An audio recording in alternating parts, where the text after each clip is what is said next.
All right, let's go. What is this? Kim Belmont.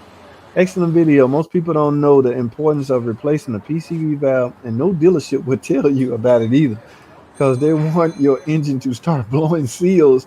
Then they'll charge you thousands for a new engine. My 2015 Caravan with the 3.6 Pentastar has almost 300K, and it doesn't burn a drop of oil. Never had a single problem with this van. No engine transmission issue, nothing. But I take care of it. I changed the PCV valve around 45K, and this van runs like brand new. The air filter and cabin air filter also gets changed at around 40K, and I only use fully synthetic 5W20.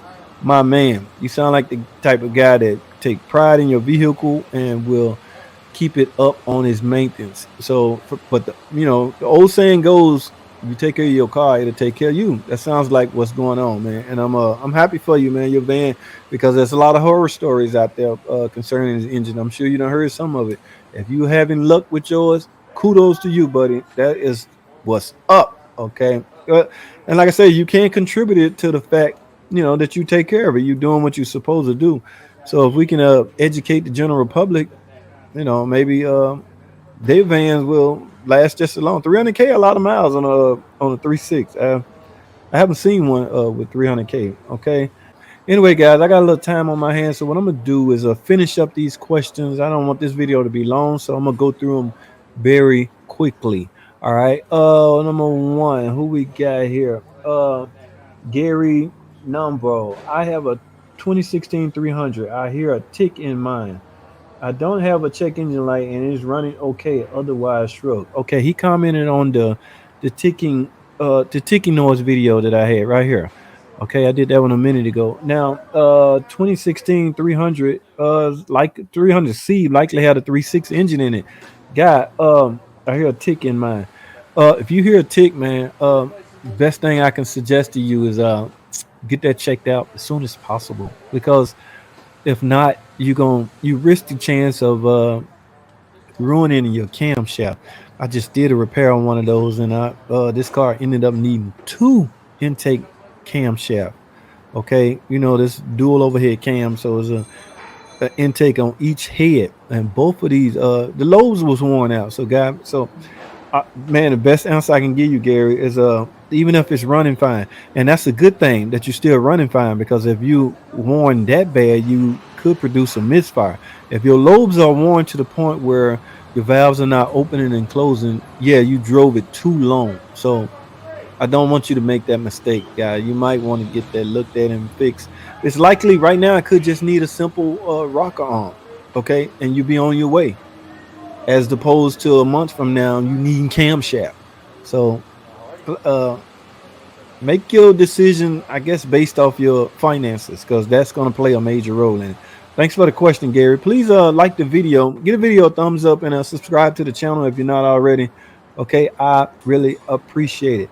All right, Josh Oshamegalo, he commented on the video I put out 2 days ago. It may have been in the first video, but what year is this car and how many miles? Looks like around 50,000 miles, but can't be sure. Wow, keep up the great work. Okay, he commented on this the video I uploaded with the one I just got through talking about. It was a 3.6. It ended up needing two camshaft. And what he was saying was, uh, been in the first video, but what year is the car? He was asking how many miles on it. God, I can't. Now I did have the camera rolling when I was driving in, so if you can take a peek at the miles and put in the comment, because I didn't think to mention that, and I should be ashamed of myself, because I should be mentioning the year and the mileage of the vehicle in question. Okay. So yeah, but anyway, like I was saying, that car ended up needing two camshafts, both intake on that, because the rock arms failed. No problem. Hey, it happens. All right, let's move right along real quick. Charles Johnson, any known issue with the 3.6 on the 2018? Uh, my journey has a kind of idle bump, and you can feel it. Okay, I think I answered that uh, either in the stream, or I think I text the answer. Oh, neither. Okay, my journey has a kind of idle bump you can feel in your seat and gear and drive fine. I might have answered that in the stream, but like I was saying, Tom, is it Tom? Charles. There's likely a flash update on this vehicle. In fact, I can almost guarantee you the update is for shift improvement and drivability improvement that may, now use the term may, address that issue. Okay, because if it's nothing obvious like misfire or something like that, you said bucks, did you say bucks?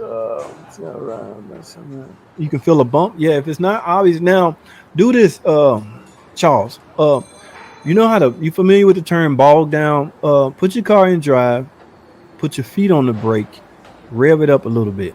See if you feel any kind of, that will be a true indication of secondary misfire. Okay, that could end up being something like a coil. It's a 3.6, or it has 6 coils on it, a coil or spark plug. So yes, if that's what you're referring to when you say bump, yeah, you're gonna have to check your secondary ignition. Sometimes they will throw a full call, sometimes they will not. But in any event, you have to get that checked. Try that little stall test and see what happened, guy. See if that reveal anything. Okay, shrug. Excellent video. I wish they had made a 62 RLE. Uh, I wish they had made a 62 RLE for the 300 and Charger during this era. Can you answer a question? Why in 2005 through 10 range you can find some cars XLX with the 3.5 with the NAG 1 5-speed or the 42 RLE? I just found it weird as the 42 RLE was reserved initially for the 2.7 engine and 3.5 Hemi used the NAG. I just wondered why later in production you could find a 3.5 with either or. Man, you got to keep in mind, Stug, the 42 RLE, just that first number or that first character in that number alone, 42 RLE. 4 stands for how many gears? Okay, that was only a 4-speed transmission. Okay, now it was teamed up with the 2.7 because that was the low end engine that Chrysler was using at the time. So why not pair the 40? You're never going to find a 2.7 tag teamed up with a NAG transmission. Okay, the NAG transmission was reserved for the higher end engines, like such as the Hemi and some 3.5, because depending on the package in the 3.5, it could go either way. 24. I have overhauled plenty of 42 RLEs and NAG that was found in the 3.5. So the 42 RLE was a 4-speed, the NAG was a 5-speed.